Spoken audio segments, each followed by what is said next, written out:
Drama या film script देखकर sign करते हैं या फिर बड़ा बजट? ऑनेस्टली स्पीकिंग दोनों ही देखना पड़ता है, लेकिन स्क्रिप्ट की तरफ तवज्जो ज़्यादा होती है। सुहेल साहब, ये जानते हैं कि पाकिस्तान में शो बिज़नेस में वर्क पॉइंट ऑफ व्यू से बेशुमार उस तरह से पैसा नहीं है जिस तरह के हॉलीवुड या बॉलीवुड और दूसरी बड़ी इंडस्ट्रीज़ में होता है।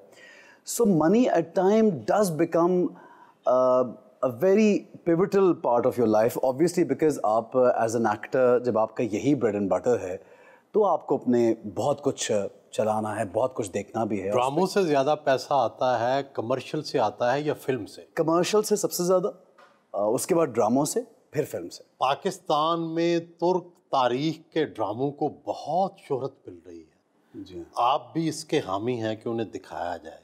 क्या हम अपनी तारीख के बारे में कोई अच्छे ड्रामे नहीं बना सकते? Turk drama, to be honest, I am very happy.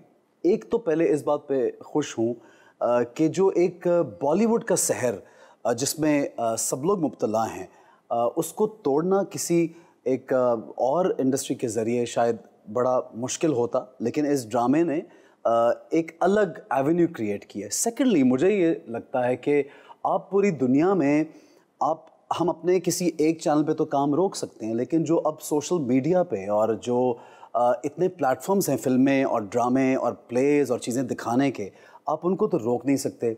लोगों ने तो देखना है, तो हमें ये चाहिए कि या तो हम कोलैबोरेशन के साथ काम करें या हम उनसे सीखें या उस तरह का काम करने की कोशिश करें। अपार्ट फ्रॉम दैट, आप देखिए कि हमारे अपने ड्रामे भी at the same time hit भी हो रहे हैं, लोग पसंद भी कर रहे हैं और अच्छा फीडबैक मिलता है हमारे शोज़ का भी। उसके साथ साथ अगर टर्किश ड्रामा भी चल रहा है तो I think it's a good thing, we should welcome them. माह रमज़ान में हर कोई मजहबी हो जाता है, आप भी रमज़ान ट्रांसमिशन में मजहबी रंग इख्तियार कर लेते हैं। क्या फ़नकारों को वाकई ही रोज़ों के महीने में ऐसा ही करना चाहिए? सोहेल साहब, बड़ा वैलिड क्वेश्चन है आपका। जनाब, बात यह है कि मज़हब जो है वो किसी का ना तो हम जज कर सकते हैं, ना उसके हुलिये से हम देख के बता सकते हैं, क्योंकि ये एक अल्लाह का और एक इंसान का बड़ा एक गहरा ताल्लुक़ है जो उसका बड़ा ज़ाती होता है और दिल जो है वो खोल के कोई नहीं देख सका आज तक। तो जहाँ तक मैं अपनी अगर बात करूँ तो मुझे ऐसा कहने में बिल्कुल मैं महसूस नहीं करूँगा कि अगर मैं ये कहूँ कि मैं सबसे ज़्यादा जो काम करना चाहता हूँ वो रमज़ान की ट्रांसमिशन है। अच्छा, अब हैरत की बात यह है कि किसी को अंदाज़ा नहीं कि मैंने इस्लामिक हिस्ट्री जो है उसको मास्टर्स जब अपना कर रहा था, बैचलर्स में मेरा सब्जेक्ट था इस्लामिक हिस्ट्री, जो मैंने बहुत स्टडी की। उसके साथ साथ मेरी वालदा को, जो मैं वैसे तो माँ बाप का आप कुछ भी रिटर्न नहीं कर सकते, तो मेरी वालदा की ने जो बेहतरीन चीज़ मुझे वो ज़िंदगी में दे सकी वो मज़हब से इश्क व मोहब्बत, रसूल खुदा सल्लल्लाहु अलैहि वसल्लम से मोहब्बत। क्योंकि मुझे याद है कि जब हम सुबह की नमाज के लिए बच्चे उठ नहीं रहे होते थे तो मेरी वालदा पास बैठ के ऊंची ऊंची कुरान की तलावत या नातिया अशार या कुछ ना कुछ जान के पढ़ती थी कि मैं इनको डांट के नहीं उठाऊंगी, लेकिन इनके कानों में ये आवाज़ पड़ेगी। और हम बहुत तंग भी होते थे कि अम्मी प्लीज़ सोने दे, चुप कर जाएं, और वो और ऊंचा पढ़ती थी। और फिर आखिर हम लोग उठ के नमाज़ पढ़ते थे। और अल्हम्दुलिल्लाह उन्होंने मज़हब की जो मोहब्बत, नमाज की आदत, हर चीज़ जो सिखा दी है, तो मैं समझता हूँ कि मेरी माँ अगर मुझे कुछ भी और ना देती तो ये मेरे ऊपर एक बहुत बड़ा उनका एहसान है जो मैं दुनिया और आखिरत में नहीं उतार सकता।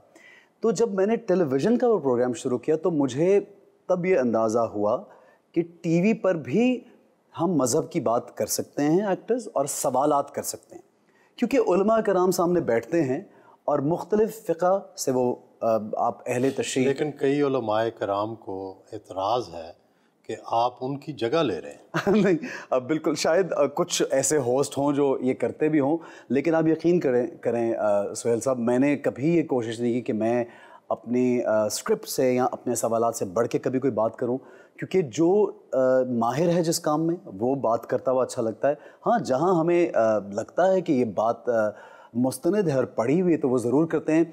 और सुहेल साहब, ये 5-6 साल मुझे हो गए ये काम करते हुए रमज़ान ट्रांसमिशन का। आप यकीन कीजिए कि मेरी पर्सनालिटी इन 6 सालों में शायद विजुअली इतनी चेंज ना हुई हो लोगों के सामने, लेकिन मैं एक internally I am a different person. सब कहते हैं कि आपकी छठी हिस्स बहुत तेज है, क्या वाकई आपको आने वाले वाकयात का पहले से पता चल जाता है? सुहेल साहब, ये सब कौन है? अभी भाभी ने भी कहा। यानी आपने भाभी को सब बना दिया। कभी कभी भाभी जो बात कहती है वो सब नहीं होती, वो एक अलग इंडिविजुअल बात है। लेकिन छठी हिस्स तेज है आपकी। आई थिंक नेचुरली बस है कुछ, इसमें कुछ कभी मैंने सोचा नहीं है इस बात में मैं क्या बात करूं, लेकिन ये है कि एट टाइम्स जो एक गट फीलिंग, जो कि पूरी दुनिया में ये कहा जाता है कि आपकी जो पहली फीलिंग या आपकी जो एक गट फीलिंग होती है, और वो हर चीज़ में होती है, प्रोजेक्ट करते हुए, कोई भी कहीं जाते हुए, ट्रैवल करते हुए, कोई प्रॉपर्टी आप ले रहे हैं या कुछ सीन करते हुए भी, जब आपको एज एन एक्टर सीन आप 10 तरह से कर सकते हैं तो आपको लगता है कि ये तरीका सही है, आपको एक आमद होती है कि मुझे यूं इस कैरेक्टर को बनाना है। आपको आमद होती है कहीं ऊपर से? नहीं नहीं नहीं नहीं नहीं, बिल्कुल बिल्कुल नहीं, बिल्कुल नहीं। अब बस हर इंसान के साथ एक सिक्स सेंस ज़रूर जुड़ी हुई है, वो रब की एक रहनुमाई होती है। तो आई फील कि जब आप उसको जितना पॉलिश करते हैं तो फिर आप यूजुअली आप की अगर वो सिक्स सेंस काम करने लगे तो फिर आप फैसले ज़िंदगी में बेहतर, जिंदगी में कोई ना कोई ऐसा वाकया तो हुआ होगा जब छठी हिस्स ने बहुत कामयाबी से काम किया हो।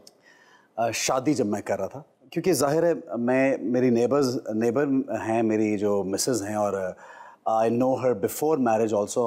मैं 6 साल पहले शादी से इनको जानता हूँ। आप समझते हैं कि आपकी छठी हिस्स ने सही फैसला करा दिया, सही फैसला करा और गलत फैसले से बच गया। कहीं और करने लगे थे? नहीं करने ही लगा था, लेकिन आपको पता है एक बहुत सी ऑप्शंस तो होती हैं इंसान के पास। तो अदाकारी के साथ साथ दर्द दिल भी रखते हैं, कभी दीवारे मेहरबानी, बाजारे मेहरबानी, और फिर कभी रिज्क दस्तरखान।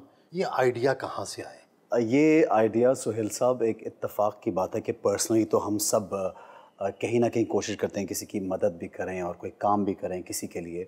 ये एक वाक़या ऐसा हुआ कि मैं अपनी वालदा के साथ बाज़ार गया तो एक शख्स मेरे पास कुछ पैसे मांगने आया, और वो अंग्रेज़ी में मुझसे गुफ्तगू करने लगा। तो उसका जो हुलिया था वो उसकी मैच नहीं कर रहा था ज़ुबान के साथ, क्योंकि फटे हुए कपड़े और बुरा हाल। तो मुझे उसको देख के मुझे बहुत इस तरह से तकलीफ़ हुई कि उसने मुझे ये कहा कि I've done my masters and I had a great family and I was living in a beautiful house, but my brother took everything। और मैं 6 साल से एक कोठरी में रह रहा हूँ। और तो मैंने उसका एक वीडियो बनाया, और वो वीडियो मैंने अपने फेसबुक पे पोस्ट कर दिया, और मैंने लोगों से कहा कि मैं इनकी मदद करना चाह रहा हूँ, अगर आप में से कोई करना चाहता है जो दोस्त अहबाब है। वो वीडियो रातों रात वायरल हो गया है, यहाँ तक कि I received call from India also, I received call from UAE also, के बहुत और चैनल्स वगैरह सब लोग उनको मिलना चाहते थे। लेकिन मैंने उस शख्स को अभी दारुस्सकून एक जगह है कराची में, तो मेरी उनसे, क्योंकि उनके लिए हम काम करते रहते हैं, मैंने उनसे बात की कि ये साइकोलॉजिकल इश्यूज़ भी हैं इनको, और ये बहुत एक अच्छी फैमिली के शख्स थे जिनके साथ बहुत प्रॉब्लम हुई, तो आप इनको प्लीज़ अपने घर में, अपने दारुस्सकून में जगह दे दीजिए। उनको रखवा दिया एक जगह पे। उसके बाद से सुहेल साहब मुझे ये लगा कि जब आप सोशल मीडिया पे कोई चीज़ अनाउंस करते हैं तो लोग बहुत बढ़ के हेल्प करते हैं। तो मैंने कराची में ईरान की एक दीवार मेहरबानी में आइडिया मैंने देखा कि लोग अपना सामान छोड़ जाते हैं, और किसी को कोई सफ़ेद पोश आके खामोशी से उठा के ले जाता है। तो मैंने बहुत सा सामान जमा करना शुरू किया, लोगों को फ़ोन किए कि तुम्हारे पास पुरानी कोई बर्तन है, कोई पुराने कपड़े हैं, मुझे दो। तो मैंने वो एक दीवार बनाई वहाँ पे कराची में, और पूरा एक सिस्टम शुरू किया, और उस तरह बहुत लोगों ने शुरू किया। फिर दस्तरखान का आगाज़ किया, फिर बहुत से लोगों को शामिल किया, TCF स्कूल से लेके, फिर USA से लेकर के यहाँ पे जहाँ पे चैरिटेबल शौकत खानम का काम हो, किसी और हस्पताल का काम हो, इंडस हॉस्पिटल, SIUT, और बेशुमार ऐसे इदारे हैं जिनको मैं इंडोर्स करता हूँ, सपोर्ट करता हूँ। और आप यकीन कीजिए सुहेल साहब, इतने लोग मुझे फ़ोन करते हैं कि हमारा ये काम कर दीजिए, कि कभी कभी मैं परेशान होता हूँ कि मेरी तो इतनी शायद पहुँच या इस्तात नहीं है, लेकिन मुझे क्यों इतने फ़ोन आ रहे हैं। फिर देन आई फील, जहाँ पे आप सिक्स सेंस की बात करते हैं, फिर मुझे वो ये फीलिंग होती है कि शायद मैं एक ज़रिया बन सकता हूँ किसी का। तो फिर मैं आउट ऑफ द वे जाके तमाम काम छोड़ के ये कोशिश करता हूँ कि लोगों का काम हो जाए। पसंदीदा गुलकार कौन से हैं और पसंदीदा अदाकारा कौन सी? आबदा परवीन साहिबा मुझे बहुत पसंद है। आई थिंक रेशमा और Abida Parveen are my favourite, all time favourite. अगर आप यंगर लॉट में न्यू मेल सिंगर्स की बात करते हैं तो आसिम अजहर और आतिफ असलम मुझे बहुत पसंद है, राहत बहुत पसंद है। अभी रीसेंट डेज़ की अदाकाराओं में से I think Saba Qamar is one of the top actresses we have, and Sajal is wonderful, Mahwish Hayat is too good, और रेशम बहुत अच्छी अदाकारा हैं हमारी एक फिल्म की। और आई थिंक यहाँ पे तो कोई एक्टर्स की सपोर्ट नहीं है, कोई यूनिवर्सिटी नहीं है, कोई स्कूल नहीं है, लेकिन आप ये देखिए कि यहाँ के अदाकार और अदाकाराएँ इतने ज़बरदस्त हैं कि उनको आप दुनिया के किसी प्लेटफॉर्म पे खड़ा कर दें, वो कहीं किसी से कम नहीं है।